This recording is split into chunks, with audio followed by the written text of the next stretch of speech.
Pasti di antara kalian bertanya kala itu aku punya pacar atau tidak. Ketika di masa sulit dan rumit itu jawabku iya punya. Dia dari luar pulau, namun hanya bisa sebatas memberi support dan nasihat sekedarnya. Karena dia juga berjuang dengan kesulitan hidupnya. Jadi aku abaikan saja karena aku pikir tidak dapat diandalkan juga untuk hidupku. Dan pada dasarnya juga hidupku, ya harus aku sendiri yang bertanggung jawab dan tak perlu juga menyalahkan terus yang menyakitiku. Jadi lebih sadar diri aja. Yang terpenting fokusku terus berjuang mencari solusinya, itu yang terus aku perjuangkan, kebebasan menjadi diriku sendiri. Dan ketika aku berkumpul dengan teman fashion showku tak sengaja, aku akan diperkenalkan dengan seorang bapak-bapak.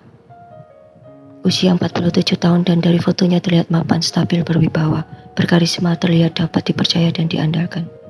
Dan lanjut dipertemukan ketika itu aku selesai acara fashion show di salah satu mall dan disitulah bertemu berkenalan dengan beliau dan nampak dari awal pertemuan seperti kesengsem terhadapku, bahasa Jawanya begitulah. Namun dalam hatiku ada keraguan. Besar ini orang pasti punya istri dan berkeluarga. Gak mungkin rasanya. Waktu acara party teman-temanku fashion,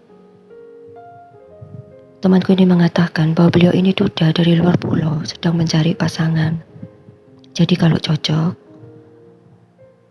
lanjut aja, pikirkan selamatin masa depan elu, kata temanku kala itu. Sambil berjalannya waktu aku jalani saja jalan berdua. Ngobrol-ngobrol sambil ngopi dan dinner. Hingga suatu ketika beliau inilah yang sangat memberi perhatian yang jujur. Saja selama ini aku kan tak pernah dapat perhatian dari ortu dan keluargaku. Pernah ada kejadian di mana beliau sangat menyelamatkan nyawaku ketika aku pernah overdosis dan segera menarikku keluar dari komunitas teman-temanku yang beracun itu.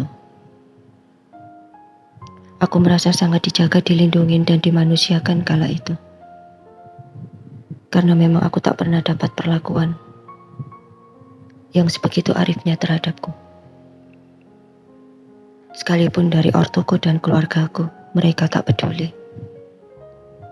Tak pernah anggap aku ada, jadi wajar dong aku sangat terpesona dengan kesantunannya perlakukan aku. Dan dari kejadian tersebut beliau serius akan menemui ortuku untuk melamar dan menikahiku. Lalu aku bicara dan bercerita ke ibuku tentang semuanya, dan baru ini dalam hidupku aku merasa disupport penuh oleh ibuku.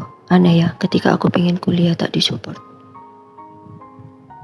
Ketika aku ingin menjadi pramugari tak direstui. Ketika aku akan bekerja apapun yang terpenting halal diajukan karena gajinya kecil.